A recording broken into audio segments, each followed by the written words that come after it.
दोस्तों, इस धरती पर सभी को यही लगता है कि मेरे जीवन में जो दर्द है ऐसा और किसी के जीवन में नहीं है। आज की यह कहानी आपको बताती है कि इस दुनिया में सबसे सुखी व्यक्ति आप ही हैं। सही कहा है, किसी ने जिसके जीवन में संतोष नहीं है वह अपने जीवन में कभी भी खुश नहीं रह सकता है, क्योंकि उसके मन में कभी भी खुशी नहीं हो सकती है। नमस्कार दोस्तों, आज की कहानी बहुत ही महत्वपूर्ण और ज्ञानवर्धक होने वाली है। कृपया वीडियो में अंत तक जरूर बने रहें। यह कहानी है राजा अंबाला वर्धन और उनकी पत्नी रानी अवंतिका की, और उन्हें अपने जीवन के बहुत ही भयानक दौर से गुजरे स्वर्ग लोक में एक बार शनि देवता और लक्ष्मी जी की दुकान हो गई थी। शनिदेव के अनुसार वे लक्ष्मी जी से बड़े थे और लक्ष्मी जी के साथ वह शनिदेव की बड़ी थी। यह बात लेकर आए दोनों में काफी देर तक बहस होती रही और दोनों में कोई निर्णय नहीं निकल सका,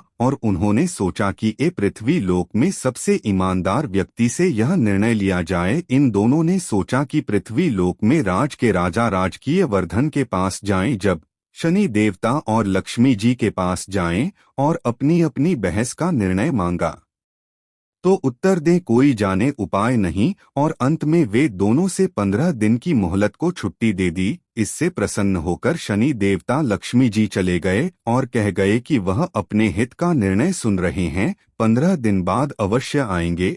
उनके के बाद प्लास्टिक का सोना जगना हो जाएगा, क्योंकि उसे पता था कि अगर वह एक बड़ा सांकेतिक है तो दूसरा भी उसी पर गुस्सा होगा और उस पर भारी संकट आ जाएगा और चिंता में पड़ जाएगी। उसकी पत्नी अवंतिका ने चिंता का कारण पूछा। जब हर एलिजाबेथ वर्धन ने सारा हाल कहकर अपनी पत्नी बोली कि आप एक काम करते हैं, एक चांदी का और दूसरा सोने का सिंहासन, एक सोने का सिंहासन आपकी गद्दी के बाईं ओर और चांदी का सिंहासन बाईं ओर रहता है। जब लक्ष्मी जी और शनि देव आएंगे तो लक्ष्मी जी आपकी बाईं ओर का सिंहासन ग्रहण करेंगे, क्योंकि वे माता स्वरूप हैं, और शनिदेव बाई तरफ का सिंहासन ग्रहण करेंगे। जब वे आपसे उनके प्रश्न का उत्तर देखेंगे टैब आप उनके किसी भी प्रश्न का उत्तर न दें, और जब वह आपसे पूछे कि क्या बात है तो आप उनसे कहना कि आप लोगों ने स्वयं ही अपना निर्णय ले लिया है।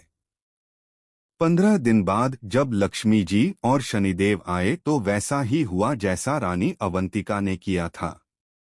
कहा गया था कि लक्ष्मी जी ने दाहिनी ओर से सोने का सिंहासन छोड़ दिया था और दूसरी ओर शनिदेव बैठे थे। जब उन्होंने राजा से कुछ समय मांगा तो सोम रहे और बहुत जोर दिया तो राजा ने उत्तर दिया जो रानी ने बताया था कि प्रसन्न होकर भगवान ने नाराज होकर कहा था चले गए। लक्ष्मी जी ने जाते जाते कहा कि संकट तो जरूर आएगा, लेकिन मैं साथ देता हूँ। जल्दी ही शनि देवता के प्रकोप से बहुत भयंकर अकाल पड़ा, लोग चले गए और चले गए। यह हाल ही में हुआ। अंबाला वर्धन से संकट आया, कोई उपाय नहीं। अंततः मिलने पर लगभग 6 महीने बाद उन्होंने एक रात को अपने राज्य को त्यागने का फैसला किया। जब उन्होंने पत्नी के साथ राज्य को खत्म करने के लिए एक पोटली में मुसीबत खड़ी कर दी। अभी के लिए ले लो। जैसे ही लैबोरेटरी वर्धन अवंतिका के साथ अचानक बहुत ही भयंकर तूफान आया और चारों ओर अंधेरा छा गया। तूफान में दोनों दूर के रूप में भटक गए, डर से एक जगह हो गई। तभी लक्ष्मी जी एक से छोटे लड़के का धारण करके आया और लालटेन की सहायता से दोनों को किनारे तक पहुंचाया गया। मालदीव वर्धन अपनी पत्नी के साथ नदी के किनारे तक पहुंचा, लेकिन अब नदी पार करने की समस्या उत्पन्न हो गई। लेकिन नदी में एक बूढ़ा आदमी नाव को लेकर उस तरफ आ गया। वर्धन ने निवेदन किया कि वह नदी के किनारे नाव वाले को पकड़ ले। उसकी बहुत सी नाव है, इसलिए एक एक करके ही वह उस पार जा सकता है।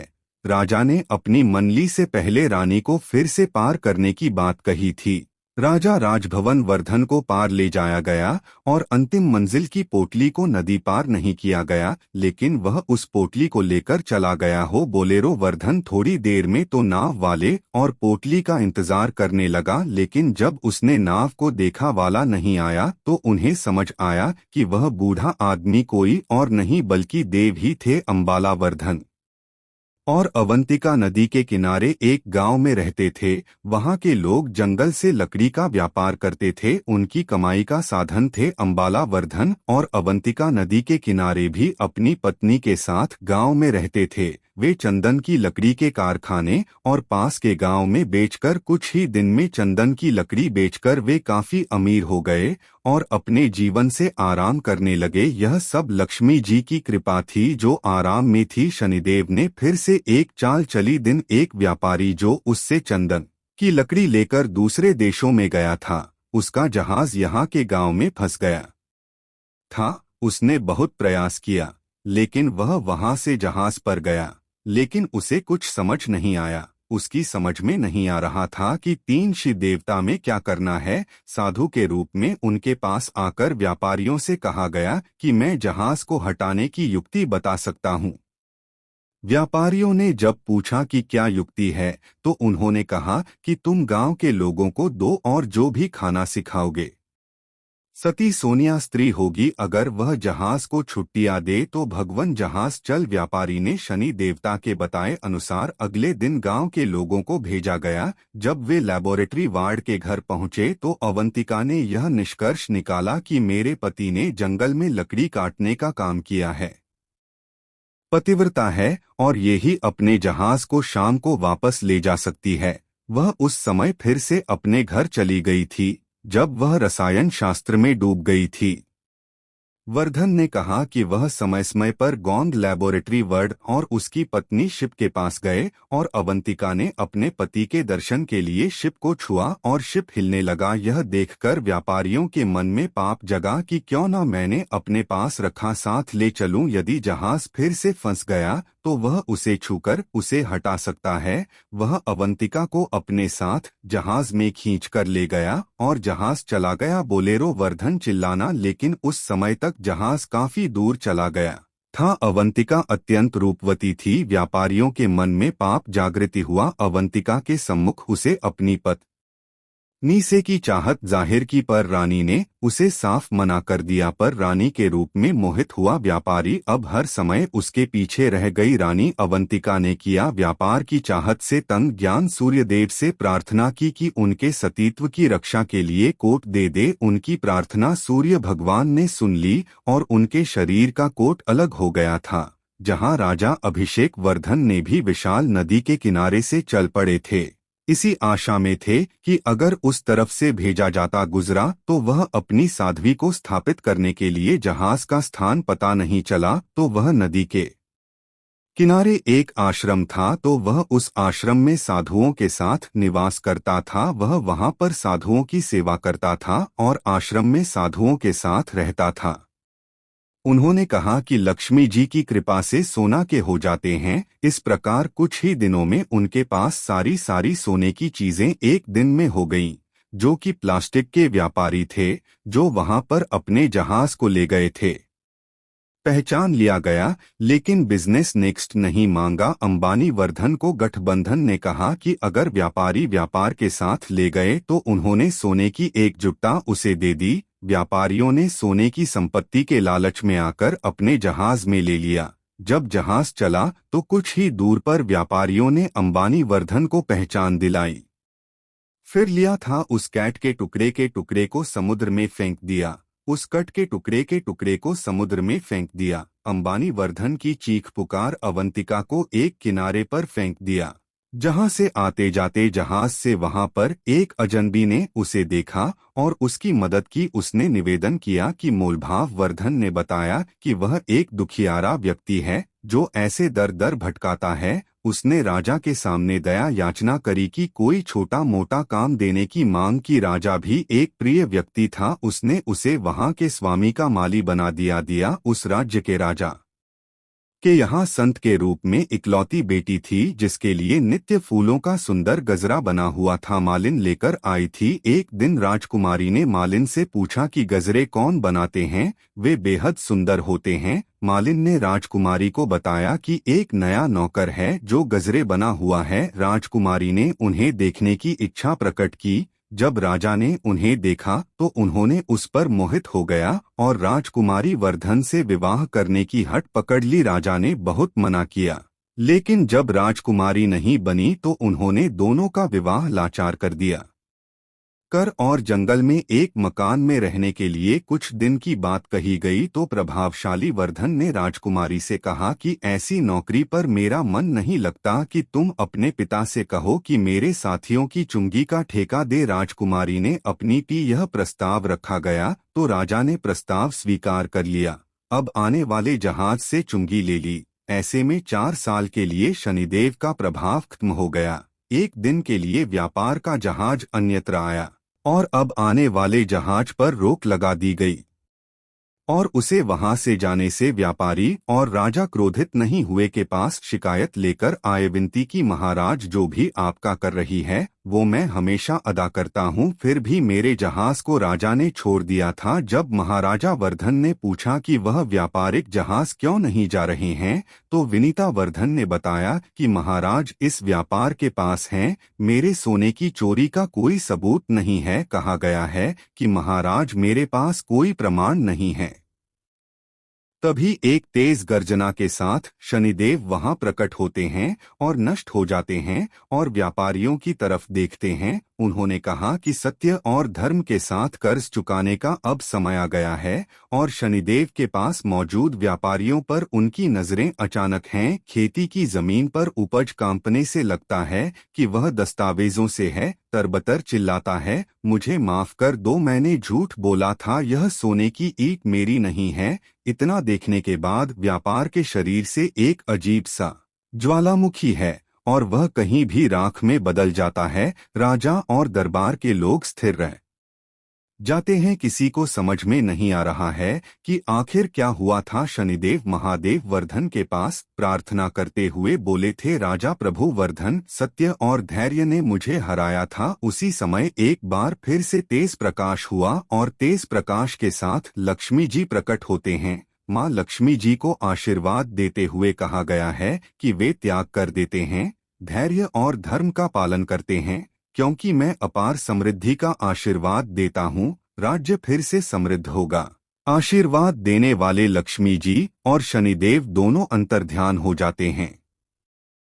राजा के आश्चर्य की कोई सीमा नहीं थी। उसके पास के रहस्यों का कहना है कि आपके पास कोई साधारण पुरुष नहीं हो सकता है। जब किसा राजदूत, जिसमें राजा के आश्चर्य की कोई सीमा नहीं थी, जिसमें राजा के आश्चर्य की कोई सीमा नहीं थी, रानी अवंतिका को आदर डेक बोट से पालकी में बुलाया। रानी अवंतिका ने पुनः सूर्य भगवान से प्रार्थना करके अपना पूर्व रूप मांग लिया। राजा ने आदर विनम्र वर्धन के साथ अपनी बेटी को और रानी अवंतिका को भी बुलाया। उसकी बेटी मान ने लिया था। प्रेम डेक्स विदा। निष्कर्ष, किसी के जीवन में कठिनाइयां कितनी भी बड़ी क्यों ना हो, अगर कोई व्यक्ति सत्य और धर्म के मार्ग को नहीं छोड़ता तो समय के साथ वह न केवल हर मुश्किल से बाहर आता है बल्कि खुद वह स्वामी परतम ईश्वर भी उसकी मदद करता है। एक समय की बात है, एक छोटा सा गांव जहां एक भिखारिन रहती थी। उस भिखारिन का नाम भुवन था। भुवन रोज सुबह गरीब गांव की अलग अलग पहचान में भीख बहादुर ने अपनी जीवन भिक्षा पर ही आपत्ति जताई थी। गांव के लोग भी उसे पहचानते थे और कुछ ना कुछ उसे दे दिया था। भुवन की एक झलकी, वह आपके साथ हमेशा एक छोटी सी झोली लेकर आती थी जिसमें वह कुछ अनाज के दाने बनाती थी। ऐसा वह करती थी क्योंकि इतने सालों में वह एक बात समझती थी, अगर उसकी झोली में कुछ ना होता देखिए तो उसे भी नीचे झुकते हुए देखिए थे। अगर उसके झोली में कुछ पहले से ही तस्वीरें थीं तो लोग उसे और भीख दे देते थे। ये उसकी भीख थी। एक दिन सुबह सुबह अपने काम पर निकली थी। उसे आज कुछ अजीब सा महसूस हो रहा था, जैसे आज का दिन कुछ खास होगा। जब वह गांव की मुख्य सड़क पर पहुंचा तो उसने सामने से एक शानदार रथ को आते हुए देखा जिसमें रथ की चमक और उसके प्राकृतिक दृश्य थे। भुवन को समझ में आ गया कि यह राजा का रथ है। भुवन ने आज ही सोख लिया था। अगर राजा की किस्मत खुल गई, नजर मुझ पर पड़ी और उन्होंने मुझे कुछ दे दिया तो मेरी जिंदगी ही बदल गई। वह जल्दी से सड़क के किनारे खड़ा हो गया और राजा के रथ के पास से इंतजार करने लगा। जैसे ही उसके रथ के करीब कुछ अजीब रथ हुआ, उसके पास ज्ञान रुक गया। भुवन को आश्चर्य हुआ कि उसकी आंखें बंद हो गईं जब उसने देखा कि राजा खुद रथ से उतर रहा है और उसकी ओर बढ़ रहा है। अब उसकी कल्पनाएं और तेजी से हो गई हैं। उसने सोचा कि आज तो मैं राजा से कुछ काबिल जा रहा हूँ, शायद वह मुझे पूरा कर रहा है। सारा सोना चांदिया कोई बड़ी चीज दे देगा। लेकिन एक और चमत्कार हुआ। राजा ने अपनी झोली निकाली और उसे भुवन के सामने फैला दिया। भुवन की तस्वीरें फाती की फाती रह गई। उसने यह सोचा कि राजा तो खुद मुझसे भीख मांग रहा है। राजा ने कहा कि भाई, मुझ पर दया करो और मुझसे कुछ भिक्षा दे दो। भुवन पर विश्वास नहीं हो रहा था। मांग की जा रही है, लेकिन राजा ने उस पर नजर डाली और कहा कि यह मेरे लिए बहुत महत्वपूर्ण है कि हमारे राज्य पर एक संकट आ रहा है और राज ज्योतिष ने कहा है कि अगर मैं इस संकट से बचना चाहता हूं तो मुझसे पहले किसी से भीख मांगनी होगी। जहां मैं हूं आज सुबह देखिए और आप कृपया मुझे कुछ दान दो। अब भुवन असमंजस में उसने सोचा कि क्या मैं राजा को कुछ दे दूं, लेकिन मैं खुद तो एक भिखारी हूं, मेरे पास तो खुद ही कुछ खास नहीं है। अगर मैंने राजा को कुछ दे दिया तो मेरे पास बचागा क्या? काफी सोच विचार के बाद उसने अपनी झोली से एक छोटा सा अनाज का दाना और राजा की झोली में डाल दिया। राजा ने मुस्कुराया हुआ सिर झुकाया और फिर अपनी झोली बंद कर ली। वह अपने रथ की ओर से वापस आ गई। भुवन ने राजा को देखा तो बिना कुछ बोले, लेकिन उसके मन में एक विचार आया कि उसे क्या लगा मैंने राजा को भी अधिकार दिया तो वह इतना अमीर था कि उसने मुझे कुछ मूल्यवान दे दिया था। और मन ही मन राजा को अच्छा दयालु व्यवहार दिया। दिन भर भुवन को बहुत भिक्षा मिली। उसे झोली में अनाज और कपड़े मिले, लेकिन उसके मन में एक अजीब सी भर गई। खराब था। उसे राजा से मिलने का मौका मिला और उसने उसे शाम को जब घर पहुंचाया तो उसकी पत्नी ने उसे देखा और बोली, आज तो आपका नाम पूरे गांव में पता चला है। लोग कह रहे हैं कि राजा ने आपसे भीख मांगी गई थी कि आप कितने महान हैं। लेकिन भुवन को खुशी नहीं हुई। वह टूटे हुए बोल से पता चला कि राजा ने भीख से मांग की थी कि मैं दयालु राजा को क्या दे सकता था और मैंने उसे केवल एक अनाज का दाना दिया था।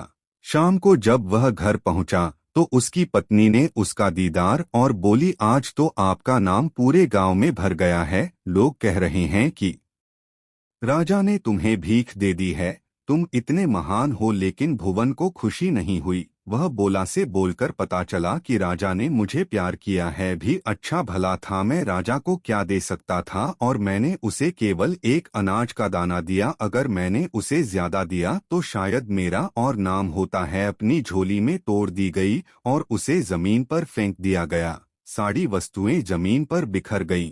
जैसे कि अनाज पर गिरी हुई। माधव की नजर में एक चमकता हुआ दाना रखा हुआ था। वही दाना था जो राजा ने दिया था और अब वह सोना बन गया था। माधव यह देखकर हक्का बक्का रह गया। उसने देखा, अगर मैंने राजा को सिर्फ एक दाना सोने का दाना पाया है तो अगर मैंने उसे ज्यादा दिया तो मेरा पूरा जीवन बदल सकता है। वह जमीन पर बैठ गया और रोने लगा। उसे समझ आ गया कि अपने लालच के कारण एक बड़ा मौका खो दिया। यह कहानी एक बहुत ही महत्वपूर्ण सीख देती है। हमें अवसरों को पहचानकर बिना स्वार्थ के दान देना चाहिए। भुवन की गलती यह थी कि उन्होंने लालच और डर के कारण अपने पास मौजूद अस्तित्व को जन्म से दिया। अगर वह दिल से स्टूडियो किंग को दान देता है तो उसे बहुत बड़ा लाभ मिल सकता है।